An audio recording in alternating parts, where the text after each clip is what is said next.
Okay, he's now present. Ms. Caroline, do you wish to add any arguments to the ones you offered to him? Thank you, Your Honor. I would just briefly address one of the concerns the court had the other day about other crimes evidence. One of the predicates to sealing court records is that a sealing order will actually be effective in protecting the perceived harm. In the Ninth Circuit's Associated Press case involving the high-profile case of John DeLorean, we cite this in our opening brief. The court referenced the extreme nature of the publicity in that case, and on that prong said that given the extensive publicity that is occurring even while the orders are outstanding, the sealing orders, we doubt that the limitation on publicity accomplished by the closure orders would have any significant effect on DeLorean's right to a fair trial.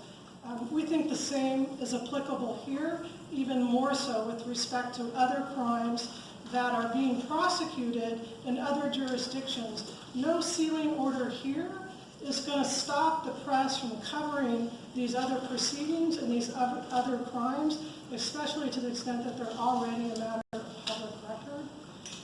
And then just briefly, Your Honor, I think I did address the court's reliance on Alagreza, but I would want to say that that court, along with the court in Ozell, to the extent it's citing that Alagreza case, doesn't recognize at all a First Amendment right of the public to court records or court proceedings. That didn't arise until 1980. The court in Alagreza and the Ozell case describes the public's interest as a lesser interest in information of the court. But we now know there is a First Amendment right of access to judicial proceedings in court records starting in 1980. That jurisdiction, that history is set forth in the NBC subsidiary case. So my position is that there should not be a blanket order for all evidence of other crimes. Rather, the court should apply the NBC test and look at whether there's something in these records that's so inflammatory that the defendant's not going to be able to find 12 unbiased jurors. I think those are the only 2 points I wanted to raise, Your Honor.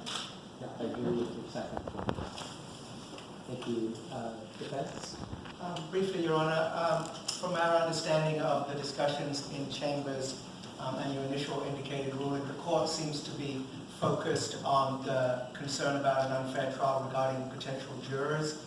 The defense has also raised an objection with regards to specific facts of offenses, including a list of items that were sought, and it was our contention, supported by the declaration of Jeffrey Loftus, that those could have an impact on the actual witnesses themselves. And it's my understanding, and the court can correct me if I'm wrong, that the court focused more on juror problems in regards to the unfair trial aspect and did not adopt our position regarding tainting of witnesses.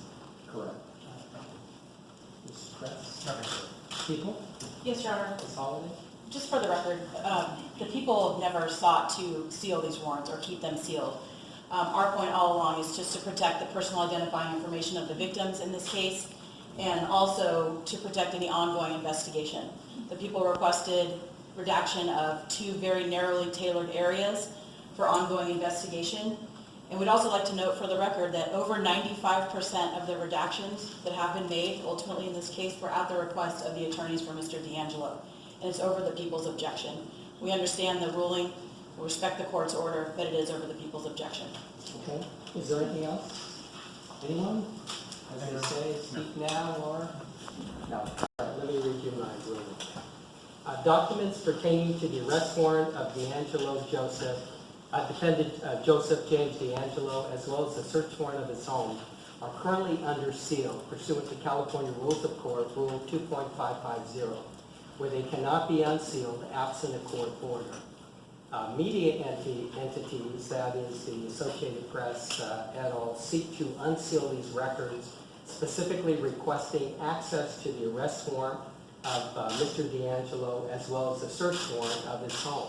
the supporting affidavits and returns and lists of inventory seized during the search. Media entity's position is that Penal Code Section 1534 Subdivision A provides a statutory right of access to these documents 10 days after the warrant has been executed. On First Amendment principles, media entities argue there is a substantial public interest in learning whether and to what extent unique investigatory techniques played a role in this case, especially with respect to the gathering of DNA evidence. Media entities also argues there is a strong interest in overseeing police conduct and maintaining public access to judicial proceedings. Alternatively, media entities argues that the documents were not properly sealed at the outset, as the judge fails to expressly find facts that establish the 5 required factors under Rule of Court 2.550 sub D, and they argued even if initially properly sealed, there's no longer a reason to keep those documents under seal. The defendant responds that the documents were sealed on the basis set forth by the affiant who requested the sealing. Specifically, the affiant declared many of the details in the affidavit and warrant are not public knowledge and comprise sensitive investigative material that, if publicly revealed, would hinder the investigation and jeopardize any potential prosecution. Defendant maintains that the initial reason given by the affiant for the sealing order remains. Additionally, he claims that the documents contain speculative theories and opinions that would be inadmissible at trial, the public disclosure of which would taint potential jurors. Defendant also claims the documents discuss other acts or crimes and events not relevant to the charges, the admissibility of which has not been determined. And he claims that releasing this information to the public prior to the admissibility determination will negatively affect the fairness of his trial. Finally, defendant argues no benefit would be obtained by the public as no unique investigatory techniques were linked to the charges in the instant case. The prosecution does not object to unsealing portions of the aforementioned documents provided. Proper redactions are made regarding names, address, and other sensitive information. But they're requesting that the court maintain under seal specific portions that they have identified in camera as necessary for further investigation. The people assert that specific information, if released, would significantly compromise ongoing investigation. As an initial matter, it has been suggested that the magistrate who signed these sealing orders should hear these matters. This court has express authority to unseal records and revisit existing sealing orders. That's California Rule of Court 2.551, Subdivision H, cited case, in re Marriage of Nicholas, 186 Cal 4th, 1566. Accord is Sorensen, S-O-R-E-N-S-O-N versus Superior Court. And the rules of court do allow judicial assignments which include authority to hear a motion to unseal. This court recognizes a qualified First Amendment right to access public records and documents. I recognize that there is a presumption that judicial proceedings would remain open. And this qualified right includes any documents and records. Press Enterprise has been cited by the media in support of that. However, the court also has a duty to protect the right of an accused to a fair trial. To fulfill that duty, a court may remove from public scrutiny material that, if publicized prior to trial, could endanger the right to a fair trial. And with those principles in mind, and as I'll explain further below, I'll indicate what I have determined should remain sealed versus what should be unsealed. So my order is portions of the search and arrest warrants pertaining to charges defendant currently faces in this jurisdiction is ordered unsealed. That is specifically, defendant is charged in this county with the murders of Katie Majori on February 2nd, 1978, Brian Majori on the same date. There's a special circumstance. I don't see portions of the search warrant pertaining to the details of those crimes should remain sealed. So those would be ordered unsealed. I'm also unsealing by this order of those pertinent documents, that is the arrest and search warrant, that detail other crime evidence or acts. Although they are uncharged in this proceeding, I do not believe on balancing the public's right to know against the accused's right to a fair trial that the release of that information will compromise or substantially impair the defendant's right to obtain a fair trial. I'm also ordering the unsealing of the warrant materials in other jurisdictions. I'm releasing that information for two reasons. One, he is charged with those murders, and two, that information contained in the warrant is already in the public domain. So again, keeping that sealed does not seem to outweigh the public's right to know. However, portions of the warrants pertaining to sexually related offenses, as well as many of the affiant's theories, opinions, and conclusions regarding those acts will remain under seal. And let me explain my reasoning. California Rules of Court 2.550 and 2.551 govern the sealing and unsealing of records respectively. These rules require the court to evaluate the sealing or unsealing requests by considering a number of factors. One, an overriding interest that overcomes the right of public access to the record exists. Two, the overriding interest supports sealing the record. Three, a substantial probability exists that the overriding interest will be prejudiced if the record is not sealed. Four, the proposed sealing is narrowly tailored. And five, no less restrictive means exist to achieve the overriding interest. Sealing records is proper only if the trial court expressly find facts that establish the above factors. However, unsealing records is governed by Rule 2.551, which does not impose a requirement of express findings. This court is now called upon to consider the factors in this rule of court in determining whether to unseal the documents. Unsealing orders requires revisiting pre-existing sealing orders. The rules of court allow judicial assignments which include authority to hear a motion to unseal, especially where the original judge did not hear the issues presented by the same parties. So initially, in reviewing the sealing order, I find that reveals that directly following the declared facts in support of the sealing court made the requisite findings pursuant to Rule 2.550 sub D, from which this court may infer an adoption of the declared facts as support of the sealing order. A court may reject a motion to seal if the court finds that the supporting declarations are conclusory or otherwise unpersuasive as to the overriding interest. So this court adopts those factual findings inferred from the magistrate's order granting the motion to seal.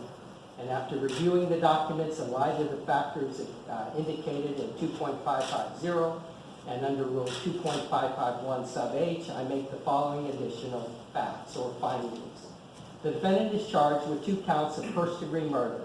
The documents supporting probable cause for the arrest warrant and search warrant of the defendant's home contain details of criminal activity and events that are temporally, physically, and substantively independent from the charges in this case. The documents contain opinions and theories of the affiant as to how the defendant may be connected to the other activity. However, these opinions and theories would not likely be admissible at trial. The details of the other crimes are decades old. They may or may not have evidentiary value for the pending charges here. The veracity and or admissibility of those details have not been tested within the criminal justice context. Presuming the prosecution will seek to admit evidence of these other acts or crimes under Evidence Code 1101B, determination of the admissibility of these acts will necessitate many hearings. significant resources. The lengthy hearings will involve the testimony of these victims or other witnesses. Law enforcement may involve the introduction of evidence of those other crimes. The admissibility of that information will only be known after those hearings and after careful consideration by a trial court, if and when the time comes to make that determination. Wholesale public dissemination of this information at this time may result in dissemination of inaccurate or inadmissible information. Protection of a defendant from the public dissemination of inaccurate information or inadmissible evidence are two interests that may override the public's qualified right of access. People v. Jackson, 2005 case 128 Calap 4 1009. Moreover, the defendant is not charged with the conduct described in portions of the warrants regarding sexual activity, and yet unqualified public disclosure of these documents could lead to an irreversible judgment of guilt, a condemning judgment of guilt, severely prejudicing his constitutional right to a fair trial. The defendant's right to a fair trial is an overriding interest that overcomes the right of public access. Kramer, C-R-A-E-M-E-R versus Superior Court, 265 Calap 2nd, 216. Press Enterprise versus Superior Court, 464 U.S. 501. No right ranks higher than the right of the accused to a fair trial. These overriding interests support sealing portions of this record. Additionally, a substantial probability exists that the overriding interest will be prejudiced if portions are not sealed. As discussed above, the documents supporting the warrants contain details of other crimes separate and apart from those reflected in the charges against the defendant, as well as opinions and theories about those other crimes. There exists a substantial probability that public dissemination of this information may impede a judge's admissibility determination and thus impair the integrity of the defendant's trial. Additionally, the public interest in and publicity surrounding the defendant's arrest has been vigorous, robust, persistent, and widespread. In such high-profile cases, experience teaches that any new development in this case, real or imaginary, leads to intense media scrutiny. As a result, it is unlikely the potential jurors would not be prematurely and permanently influenced by the public dissemination. I use the old Benjamin Franklin axiom, an ounce of prevention is worth a pound of cure. This court has also carefully examined whether the continued sealing of portions of the record is narrowly tailored to protect the overriding interest or whether there exists less restrictive means. The burden of demonstrating a reasonable alternative to closure or sealing rests with the press. Media entities, although they do suggest some alternatives, this court cannot devise workable alternatives. Redaction of certain portions of the documents is impossible or at best would yield unintelligible phrases. And that's a quote from the Jackson case. Even if jury instructions and voir dire practices could be relied upon as curative measures, this court can find no alternative to sealing portions of the record in an effort to protect a trial judge's ability and discretion to control the admission of evidence of the other crimes, thereby protecting the integrity of the trial. Media entities request also for access to the search warrant returns and lists of inventory seized during the search. The items seized pursuant to a search warrant are excluded from the scope of the provisions within 1534 subdivision A. I don't believe it's considered a judicial record or a court record. But even if I'm wrong on that point, I'm going to keep that returns sealed for the reasons previously outlined, further investigatory reasons, and if that is released, it would create an overwhelming prejudice that would prevent the defendant from receiving a fair trial. Only the defense and prosecution access to the sealed portion of the record will be permitted. So at the conclusion of this hearing, what the court has ordered unsealed is available to the parties, and I understand pursuant to your request, Ms. Caroline, that a copy will be forwarded to you, a PDF. Yes, Your Honor, from the Press Information Office. Yes, okay, so with that, if there's nothing else that remains, then I'm prepared to conclude the hearing on this issue. Your Honor, is the court going to provide its written order? You can get a copy of the transcript. Thank you. You're welcome. No, I believe we have new dates. Okay, And that was July 12th at 1:30. then Mr. DeAngelo, your matter will be continued until July 12th, 1:35, 6th Department, 61. Okay? Thank you all. Thank you very much. You're welcome. So we're going to get information unsealed of the warrants with respect to the crimes committed in this county and in charged crimes in other counties. It looks like the court is going to be denying crimes in other counties that related to sexual crimes, but otherwise we're getting access to all the crimes here, the probable cause statements relating to the crimes here, and the crimes charged in other jurisdictions. So I'm not surprised if anyone's going to ask this, that the court made these findings. The court, in order to seal any portion of the record, has to make the findings that he did. The real truth is going to be in what those records reveal from a news perspective, and we're going to have to wait, and hopefully if you look at your emails, the court will be releasing those soon from the public press information office. Deputy, the extent to which much of the material he's ordered to be sealed or redacted is already public information, isn't that not an issue?